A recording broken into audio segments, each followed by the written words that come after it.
Chemistry and Captivity, Gasoline and Motor Oil by Logan Mayer Walford.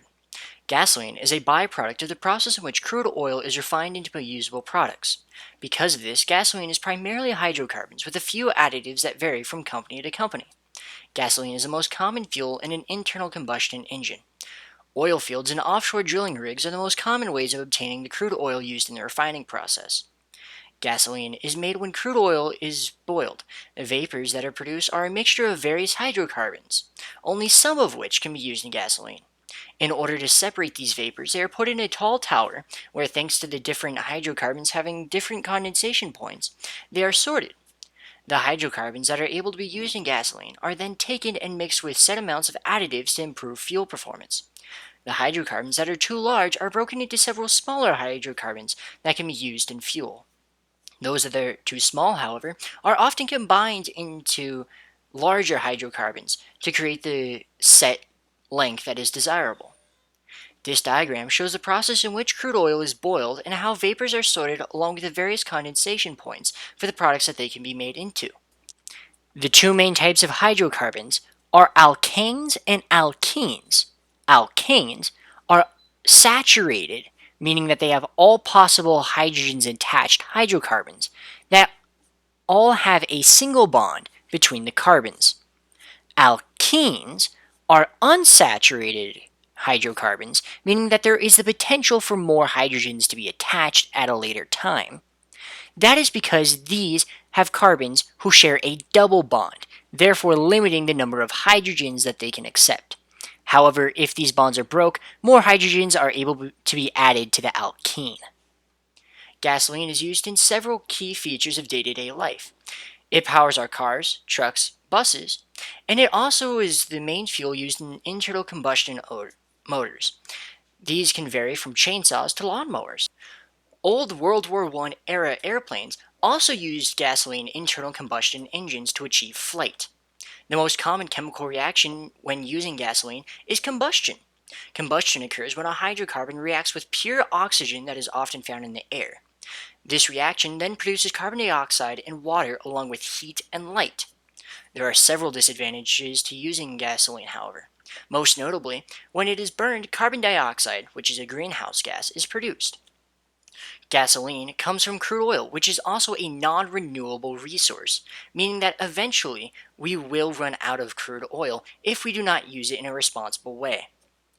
Gasoline, if not mixed right, thanks to the flaws in the company, can also cause damage to your motor. This is known as knocking. Knocking is created when all of the gasoline is not burned after the combustion. This can cause the cylinder to misfire, forcing the entire engine out of timing.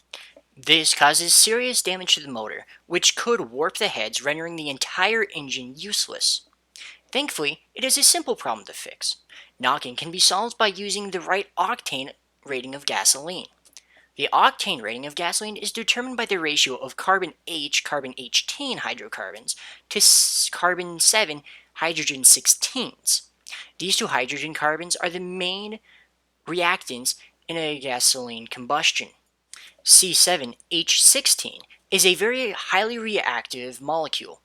This gives the necessary force and explosion to gasoline that is used to power the motor. C8H18, however, balances out the C7H16, and the combination of these two produces a stable reaction. As shown by this gas pump, there are many different octane ratings. You should always consult your owner's manual before you decide which gasoline and octane rating you should put in your vehicle. Motor oil is another product of the crude oil refinement. Motor oil, however, is a series of much larger hydrocarbons than gasoline. Motor oil also is a more complex blend of additives. These additives help regulate the motor oil's viscosity and determine the specific heat of the motor oil. These both play important factors in the performance of said oil. Motor oil has four major uses inside an engine. They are to take heat away from high-intensity areas around the cylinders. This cools the engine. They also can clean the engine by taking away metal flakes that are produced when the motor is running. The motor oil also lubricates the oil, reducing the amount of metal flakes that are produced, period. Also, motor oil is able to dampen the shock that is caused when you initially start your motor. These all improve motor life and therefore the longevity of your vehicle. This diagram notes several key points along the path of motor oil as it flows through the motor. These are the cylinders, which the motor cleans, cools, and lubricates, the oil filter, which cleans the oil, and the oil pan, where excess oil is stored. Viscosity is vital to how motor oil performs in a motor. Viscosity is the measure of a liquid's resistance to shearing, or in layman's terms, flowing. Viscosity in motor oil is often displayed as XW-XX. This denotes the ability of the oil to resist change and thickening in cold temperatures, and how it resists thinning in hotter temperatures. If motor oil becomes too thick in cold weather, it will not be able to flow through the engine, which will reduce its performance. If the motor oil thins out too much, it won't be able to lubricate the motor correctly, and it won't be able to resist the torque that is put on it when the motor runs.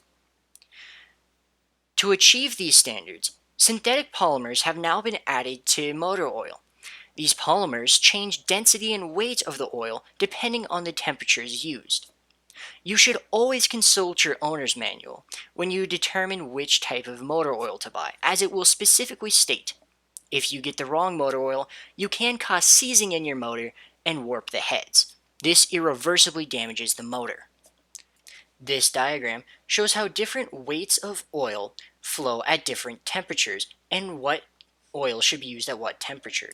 The age of motor oil is also an important factor in determining the effectiveness of oil. New motor oil is a light and golden color. However, as motor oil travels through the engine, it collects debris and is contaminated. It is then filtered through the oil filter. If the oil filter is performing to standard, the oil will come out of the other side golden and ready to perform again. If the filter is old and failing, however, motor oil remains a dark black contaminated state. This oil damages your motor by causing increased wear and tear on the motor. It is always important to make sure that you are constantly changing your motor oil. You should always consult your owner's manual for times and dates on how often you should change this oil and which oil filters you use, as this is also an important factor in determining the performance of the oil. After you change your motor oil, used oil is often in excess. There are several uses for this oil. The main environmentally conscious use is to return this motor oil to a used oil collection. These cans can also often be found outside of automotive repair stores. Sometimes the stores will charge a small collection fee. Often, however, it is free, as the used motor oil is then refined into a thicker industrial-grade lubricant. In the past, motor oil has also been poured onto dirt roads. However, environmentally conscious people have decided that this is not an acceptable way to dispose of motor oil while repairing dirt roads at the same time. Other industrial people have decided that you can use motor oil to heat spaces. This DIY garage heater, for example, uses a drip of used motor oil in order to fan the flames. However, because of the synthetic additives to motor oil, it is very toxic to burn, and as such, you should be very careful whenever you do burn used motor oil, as it often contains products like steel, tin, and lead. You should always try and dispose of used motor oil in a safe, environmentally conscious way. Motor oil and gasoline play an important role in day-to-day lives.